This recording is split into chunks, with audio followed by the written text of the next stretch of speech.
हरे हरे तुम्हारे के श्याम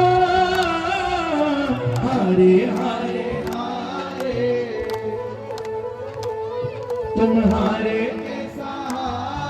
अब बताओ कौन कौन हार कर आया है इस दरबार में? उठाना दोनों हाथ और मिलकर मिलकर ताली बजाकर एक साथ हम हरे हरे हरे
किसको सुंदर लग रहा है? हाथ उठाओ, किसको सुंदर लग रहा है? हाथ उठाकर मेरे साथ गाना। प्यारा सा मुखड़ा उजाले के कलयुग का राजा तूने, प्यारा सा मुखड़ा उजाले के कलयुग का राजा तूने, एक तेरा शाम भरे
नहीं है समझ कुछ मुझे हो, आता नहीं है समझ कुछ मुझे।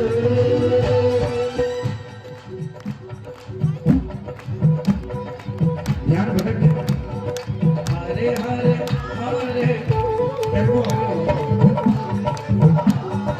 हरे हरे हरे तुम्हारे हारे के सहारे तेरा दास पुकारे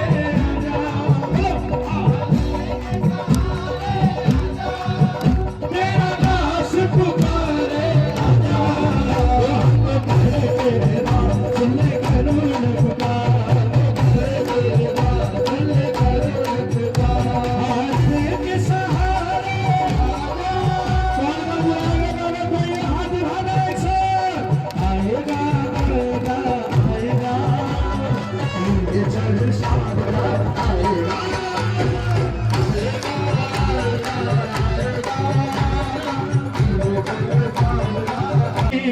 चरण को धोता है जब जब प्रेमी कहीं पे कोई रोता है, आंख के आंसू से चरण को धोता है, अक्सर तन्हाई में तुम्हें पुकारे,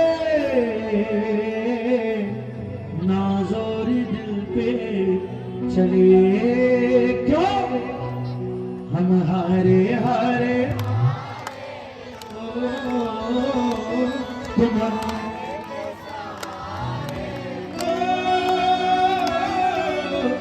हरे हरे ओ हरे के सहारे। बात इतनी सी है, एक दिन नारायण जी और लक्ष्मी जी हम लोग भाग रहे हैं किसके पीछे, किसके पीछे, जवाब ही नहीं देते हैं, किसके पीछे, लक्ष्मी के पीछे। तो एक दिन लक्ष्मी जी और नारायण जी में बहस हुई। लक्ष्मी जी ने कहा महाराज माया तो आपकी बड़ी है, लेकिन अगर आपके और मेरे बीच में कंपटीशन हुआ ना तो वोट में मैं ही जीतूंगी। नारायण जी और लक्ष्मी जी में। अब एक किसी इंसान के घर चले गए, नारायण जी आए संत बनकर, नारायण जी आए संत बनकर, बोले भाई कुछ भोजन मिल जाएगा? बोले जी हाँ मिल जाएगा, आइए बैठिए। लक्ष्मी जी आई, एक बूढ़ी माँ का रूप लिया। लक्ष्मी जी आई, बोले कुछ भोजन मिल जाएगा? बोले हाँ मिल जाएगा। बूढ़ी माँ बोली कि मेरी एक शर्त है, मैं भोजन तो करती हूँ बेटा, लेकिन अपनी थाली में करती हूँ। तो उसने कहा हाँ ठीक है, क्या दिक्कत है, मुझे तो भोजन देना है, आप अपनी थाली में कर लो। अब लक्ष्मी जी ने थाली निकाली, सोने से जड़ी, हीरे मोती जवाहरात थाली में जड़े, कटोरी अलग, चम्मच अलग, गिलास अलग। भगत जो था वो सोच रहे, बोले यार ये तो गजब बुढ़िया माई है, ये तो सोने का थाली साथ में लेकर आई है। अब उधर संत भोजन कर रहे, इधर लक्ष्मी माई बूढ़ी माँ बनकर भोजन कर रही। जैसे ही भोजन खत्म हुआ, भोजन समाप्त हुआ, उस दास ने कहा बूढ़ी माई थाली मैं धोऊं या आप धो दोगे? बूढ़ी माई ने कहा बोले देखो बेटा, मैं एक थाली में जिसमें एक बार खा लूं उसमें दोबारा नहीं खाती, ये थाली तुम्हारी हुई। दास खुश हो गया, बोले वाह भाई वाह, वाह भाई वाह, आप तो रोज 2-4 दिन में आया करो। बोले मैं रह तो लूं, लेकिन जहां संत रहते हैं मैं वहां नहीं होती। अब वो दास संत को चलो उठो, चलिए उठिए उठिए उठिए। बोले बेटा कम से कम रात तक तो रुकने दो। बोले नहीं नहीं नहीं नहीं, उठिए उठिए। उठाकर उधर लक्ष्मी माई हंसने लगी। बोले नारायण निकलते हो कि धक्के दिलवाऊं? संत जी उठ के चले गए। अब वो बड़ा खुश हो रहा कि बूढ़ी माई रुक गई, बूढ़ी माई रुक गई, बूढ़ी माई रुक गई। घंटा भर हुआ कि वो बूढ़ी माई में अंतर ध्यान हो गई। फिर सवाल आया मन में कि ये क्या हुआ? नारायण ने पूछा तुम क्यों आ गई? तुम तो रुकने वाली थी 2-3 दिन। लक्ष्मी जी ने जवाब दिया महाराज मैं जरूर चकाचौंध से लोगों को लुभा सकती हूँ, लेकिन जहां नारायण की कृपा नहीं, वहां लक्ष्मी का कोई काम नहीं है, वहां लक्ष्मी का कोई काम नहीं। इसलिए दरबार में आप किस ओहदे पर हो ये मायने नहीं रखता, आप कितने इसके चरणों में हो ये मायने रखता।